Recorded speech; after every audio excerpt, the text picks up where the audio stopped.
Hello दोस्तों, हम फिर आ गए थे कहानी जुनून तेरे इश्क का, जिसको लिखा है इनायत जी ने और उसका क्रेडिट भी इन्हीं को जाता है।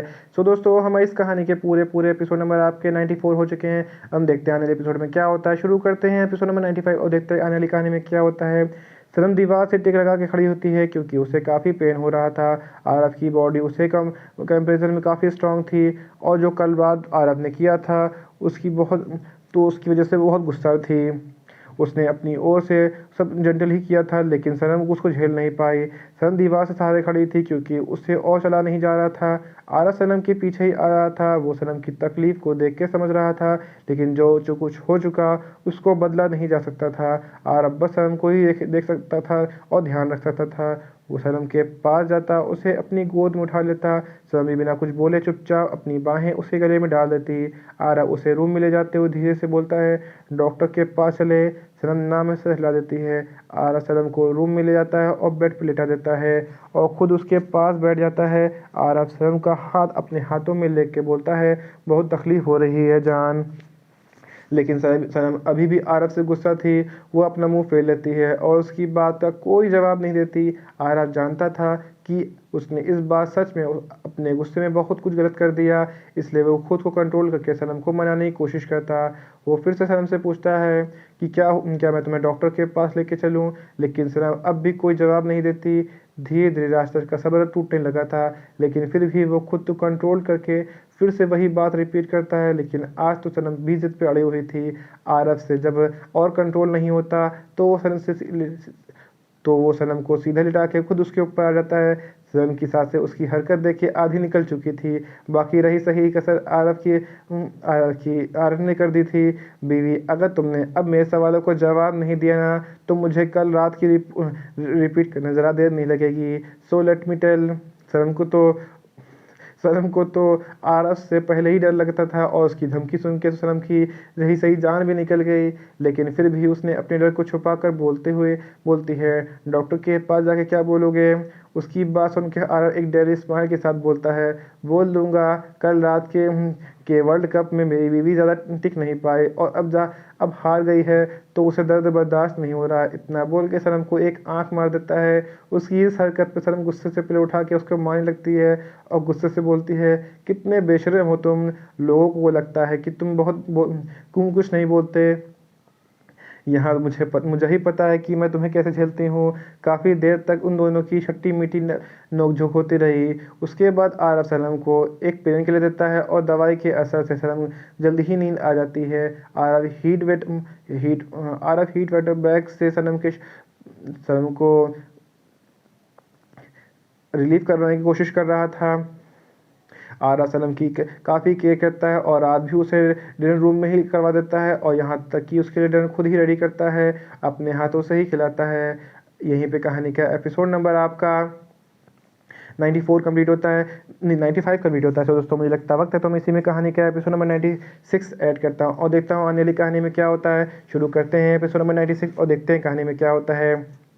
अगली सुबह जब सनम की नींद खुलती है तो वो बेड पे अकेली थी। आरव पहले ही अपनी जिम के लिए जा चुका था। सनम जब उठी तो वो काफ़ी अच्छा फील कर रही थी तो जल्दी से उठ के बाथरूम चली जाती है क्योंकि उसे फिर सबके लिए नाश्ता रेडी करना था। थोड़ी देर बाद आरव जिम से वापस आता। उसे रूम में सनम कहीं भी नहीं दिखाई दे रही थी कि शायद सनम किचन में हो। वो बिना ध्यान दिए ही चेंजिंग रूम में चला जाता है लेकिन अंदर का नज़ारा देख के वही जम जाता है।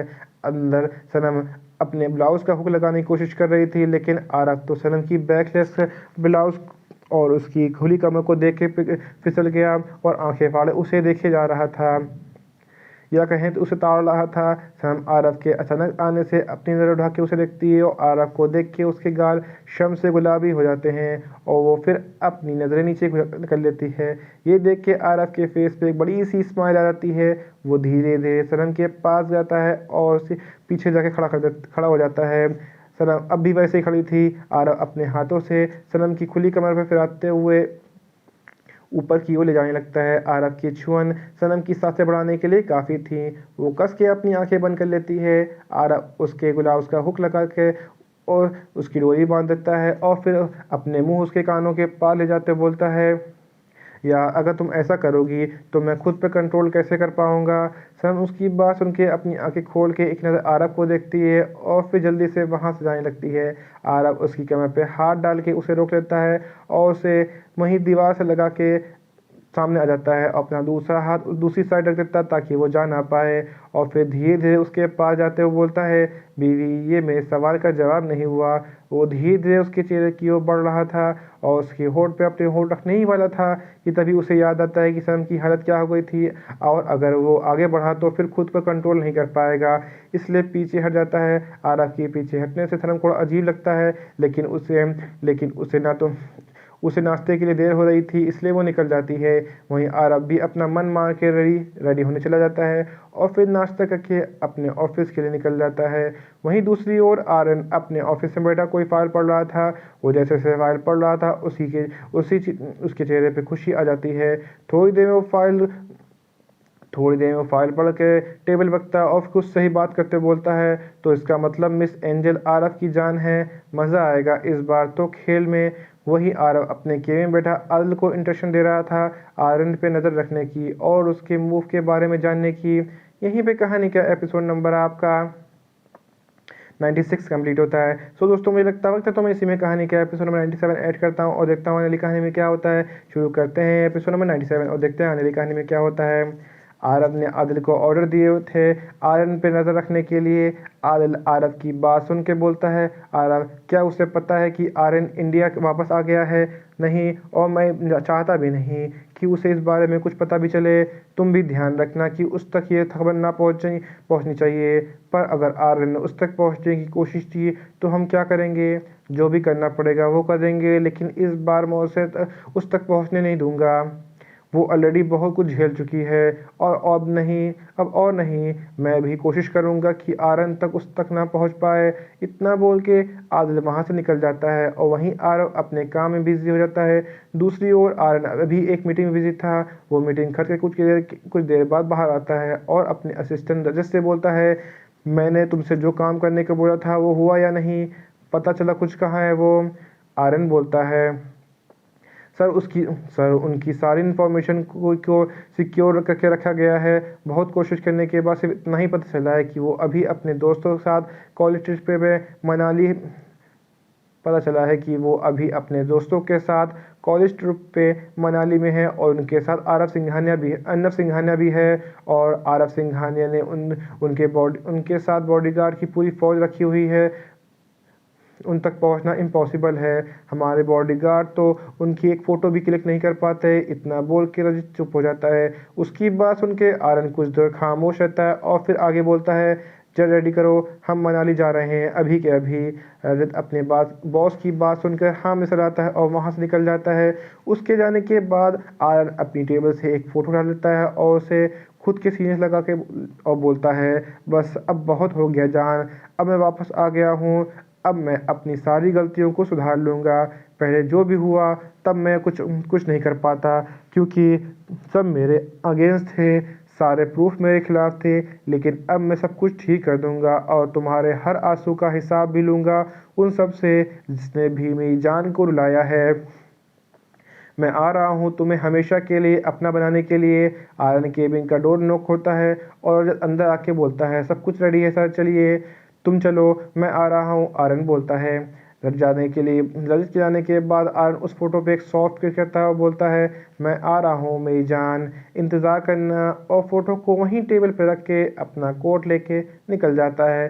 थोड़ी देर बाद आर्यन की कार ऑफिस से निकल गई और एयरपोर्ट के रास्ते में ही थी कि अचानक उसकी गाड़ी के सामने बहुत सारी कार आके रुकती हैं। आर्यन अचानक से कार के रुकने से चौंकता है कि क्या हुआ।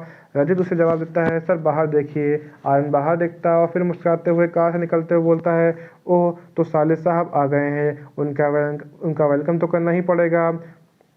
वो तो मेरा करेंगे नहीं, मैं ही कर देता हूँ। सामने की कार से आरव बहुत रेसिंग स्टाइल से आंखों पे शेडेड चढ़ाए हुए निकलता है। उसके साथ बॉडीगार्ड की पूरी फौज थी। दोनों ही सामने आमने होते हैं और दोनों के बॉडीगार्ड भी। महाभारत का युद्ध फीलिंग आ रही थी। अब देखते हैं कि युद्ध होता है या नहीं। आर्यन मुस्कुराते हुए आगे बढ़ता है और आर्यन गले लगने के लिए बोलता है, साले साहब आपने क्यों तकलीफ़ करी, मुझे बुला लेते हैं, मैं खुद ही आ जाता, आपको परेशान होने की ज़रूरत नहीं है। आरव से गले लगाने पे भी वैसे ही खड़ा रहता है। आरव की कुछ ना बोलने पर आर्यन उससे दूर होते हुए बोलता है, अरे मैं कैसे भूल गया, आप तो परमानेंट ही कड़वे हैं। आपसे आपसे दो बोल बुलवाना मतलब अपना सिर कहीं दे के मारने जैसा है। चलो कोई नहीं, अब आप ये भी बता दीजिए क्यों आने की तकलीफ़ करी आपने, क्योंकि मैं किसी काम से बाहर जा रहा हूँ और मुझे सच में काफ़ी देर हो रही है, तो आप अगर जल्दी बता देते हैं तो मैं जल्दी निकल जाऊँगा।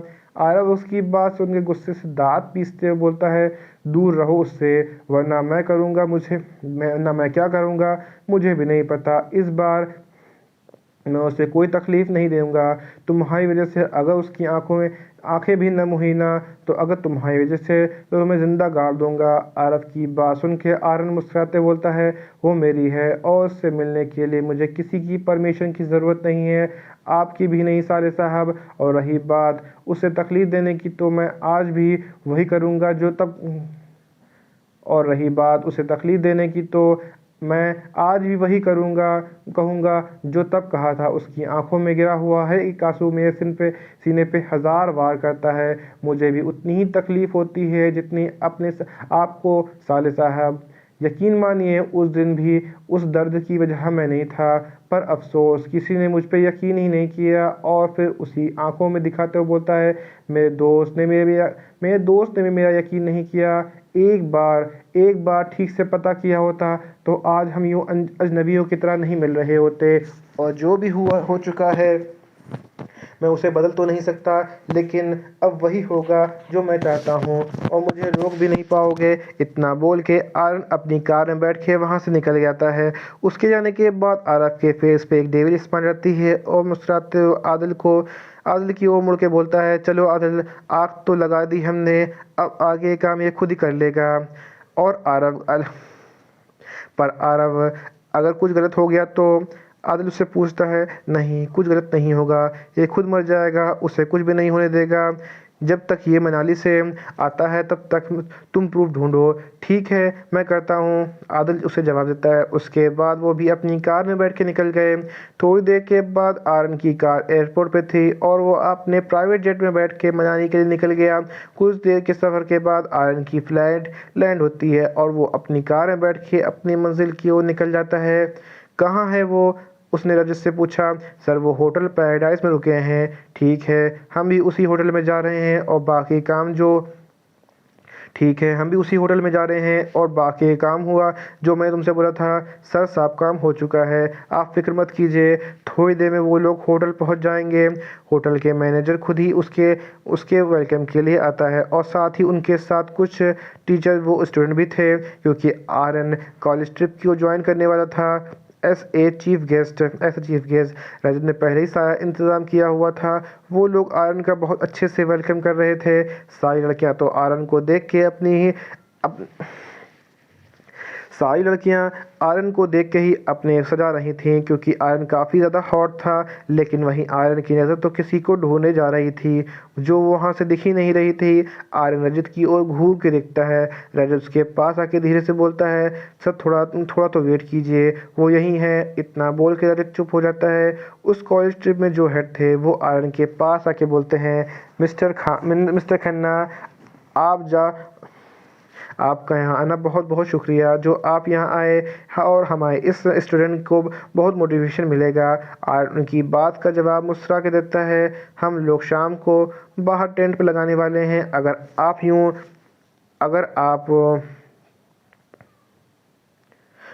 यहीं रुकना चाहते हैं। तो टीचर बोलते हैं, ठीक है तो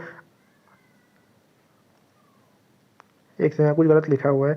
और उनकी बात जवाब मुस्कुरा के देता है, हम लोग शाम को बाहर टेंट लगाने वाले हैं, अगर आप हैं जो करना चाहे कर सकते हैं। टीचर उससे बोलते हैं, तो ठीक है। इसीलिए रजत उससे बोलता है, लेकिन आर्यन ये बात सुन लेता है और बोलता है, तुम्हारी 2 महीने की सैलरी कट। रजत अपनी रोनी शक्ल बना के देता है। उसके बाद होटल का मैनेजर उसे उसकी रूम की दे देता है और उसका सामान ऑलरेडी रूम में जा चुका था, सिर्फ उसका जाना बाकी था। आयरन के लिए उस होटल का सबसे बेस्ट रूम बुक किया गया था। वो रूम नहीं, पूरा एक घर जैसा था। रात को सारे स्टूडेंट ने मिलकर टेंट लगाए हुए और ड्यूट गा रहे थे और टीचर ने बोल के एक एक्स्ट्रा टेंट भी लगवा दिया था। अर्नव अचिता के पास जाके बोलता है, मोटी ये एक्स्ट्रा टेंट किसके लिए लगवाया जा रहा है? मुझे क्या पता, अचेता चढ़ते हुए बोलती है। तभी अचानक से सब लोग गार्डन में एंट्रेंस की ओर देखते हैं। सारे टीचर उधर जाके जा चुके थे और सारे बॉय भी तो बस लड़कियां अपने मुंह पे हाथ रखे उस इंसान को देखे जा रही थी। लेकिन अचेता और अर्नव की काफ़ी दूर होने की वजह से उस इंसान को फेस नहीं देख पा रहे थे। धीरे धीरे वो इंसान आगे बढ़ता, उन दोनों को उसका फेस दिखाई देता। उसको देख के अचेता की आंखों से आंसू बहने लगे और वो उसका फ़ोन भी उसके अपने हाथ से छूट जाता है। वही अर्नव का चेहरा गुस्से से लाल हो गया। आज तो बड़ा बड़ा वहीं अर्नव का चेहरा गुस्से से लाल हो जाता है। यहीं पे कहानी का एपिसोड नंबर आपका 96 कंप्लीट होता है। सो दोस्तों, आपको एपिसोड नंबर 96 कैसा लगा हमें कमेंट करके ज़रूर बताइए। कहानी को ऐसा अंश ऐसा भाग जो आपको समझ में ना आया हो, आपको और पता लगा हो तो भी हमें कमेंट करके ज़रूर बताइए। कहानी का कोई ऐसा अंश ऐसा भाग जो समझ में आया है तो हमें कमेंट करके जरूर बताइए। कहानी अच्छी लगी तो उसको लाइक कीजिएगा, शेयर कीजिएगा, चैनल को सब्सक्राइब करिएगा ताकि आपको हमारे आने वाली अगली वीडियो अब तक आसानी से पहुंच सके। सो दोस्तों, हम फिर मिलेंगे एक नई वीडियो के साथ, एक नए एपिसोड के साथ। तब तक के लिए मुझे इजाज़त दीजिए। धन्यवाद दोस्तों।